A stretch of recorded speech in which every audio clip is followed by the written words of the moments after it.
ये भाषा जो है बच्चा माँ के गर्भ से ही सीखता है कि अपनी मातृभाषा को आज बचाने की ज़रूरत है। हम महसूस करते हैं कि मातृभाषा से ही हम दूसरी भाषा को सीख सकते हैं, जिसके महत्व पर हरिश्चंद्र ने इस फोकस दिया था कि निज भाषा उन्नति और सब उन्नति का मूल, और बिन निज भाषा ज्ञान को मिटे न मन का सूल। ठीक है, दिवाकर जी आइएगा। किसी भी देश के विकास के लिए शिक्षा का महत्वपूर्ण योगदान होता है। वहीं जब हम मातृभाषा दिवस की बात करते हैं तो मातृभाषा किसी देश की पहचान होती है, और आज हमारे देश में इसी पहचान को सुरक्षित करने की कवायद चल रही है। रांची विश्वविद्यालय और डॉक्टर श्यामा प्रसाद मुखर्जी विश्वविद्यालय के तत्वाधान से विश्व राष्ट्रीय हिंदी दिवस के अवसर पर कार्यक्रम का आयोजन किया गया। हमारे साथ अभी डॉक्टर श्यामा प्रसाद विश्वविद्यालय के वीसी हमारे साथ जुड़े हैं। हम उनसे जानने की कोशिश करेंगे इस तरह के जो कार्यक्रम के आयोजन किए जा रहे हैं, इससे समाज पे इसका क्या इम्पैक्ट पड़ रहा है, जो यहाँ पढ़ने वाले बच्चे हैं, क्योंकि हमने देखा ऑडिटोरियम में बड़ी संख्या में छात्र उपस्थित हुए थे।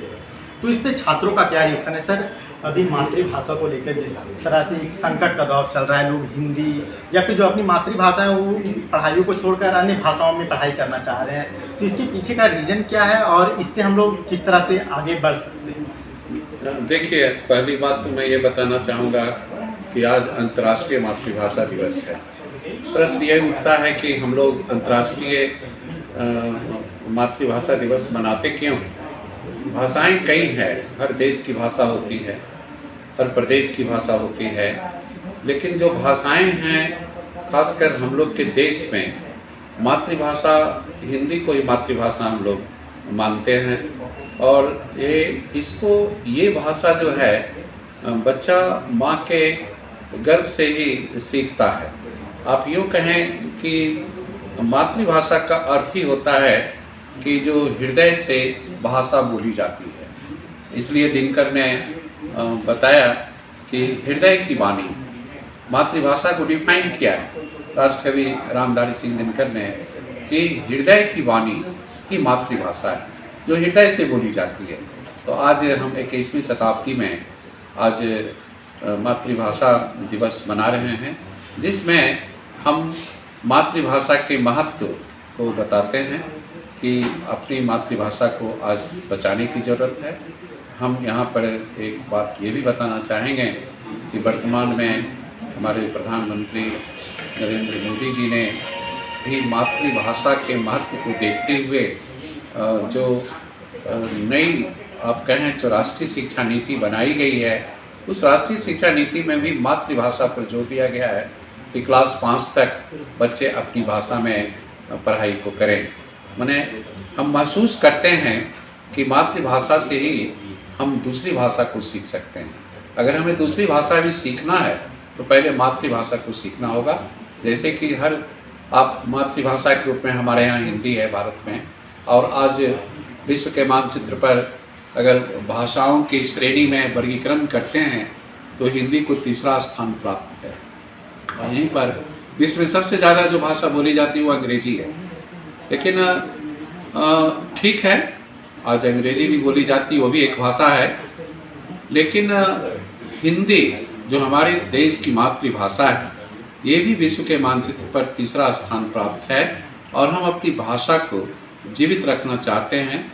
मेरा तो मानना ये है कि जब तक ये संसार है तब तक ये मातृभाषा जिंदा रहेगी। सर, हिंदी या फिर मातृभाषा को लेकर जो है कि एक तरह से हम इसकी रक्षा करने की बात करें या फिर ऐसा लगे कि हिंदी कम बोली जा रही है या फिर लोग ज़्यादा दूसरी भाषाओं की तरफ आकर्षित हो रहे हैं, कहीं ना कहीं इसका रीजन ये है, इसका जो कारण है वो ये है कि रोजगार की भाषा हिंदी नहीं बन पा रही है।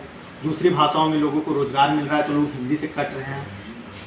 नहीं, ऐसी बात नहीं है कि हिंदी में रोजगार प्राप्त नहीं है। ये तो भाषा है, भाषा का ज्ञान। तो हिंदी के अलावा भी भाषा का ज्ञान हमारे आज देश में विद्यार्थियों को रहता है। यानी रोजगार के दृष्टिकोण से जो भाषा की ज़रूरी होती है उसका भी ज्ञान, यानी दूसरी भाषा के रूप में उसका ज्ञान होता है। हम नहीं मानते हैं कि हिंदी कहीं रुकावट है किसी भी व्यक्ति या छात्र को रोजगार प्राप्त करने में। सर, और हमें अपनी मातृभाषा को सुदृढ़ करने के लिए और क्या कदम उठाने चाहिए कि इन तरह के जो आयोजन होते हैं, इसके अलावा लोगों को और किस तरह से जागरूक किया जाए कि लोग अपनी मातृभाषा को समझें और इसमें रुचि दिखाएं? देखिए, आज़ादी के पहले सत्य हरिश्चंद्र ने मातृभाषा के महत्व को बताया था। जब हमारा देश गुलाम था तो एक यही भाषा थी भारत में जो किसी भी बात को दूर दूर तक गांव आदि में पहुंचाने का, संवाद करने का, ये एक भाषा थी, मातृभाषा, जिसके महत्व पर हरिश्चंद्र ने इस फोकस दिया था कि निज भाषा उन्नति और सब उन्नति का मूल, और बिन निज भाषा ज्ञान को मिटे न मन का सूल। ये हरिश्चंद्र ने बताया कि कैसे मातृभाषा का महत्व है, और मातृभाषा को अगर मजबूत रखा जाता है तो देश की संस्कृति और सभ्यता को हम बनाए रख सकते हैं। ये थे हमारे साथ डॉक्टर श्यामा प्रसाद मुखर्जी विश्वविद्यालय के वाइस चांसलर। इन्होंने हमें बताया कि हिंदी क्यों ज़रूरी है और लोगों को हिंदी के साथ क्यों जुड़े रहना चाहिए। जुड़े रहिए लोकमंच लाइव के साथ।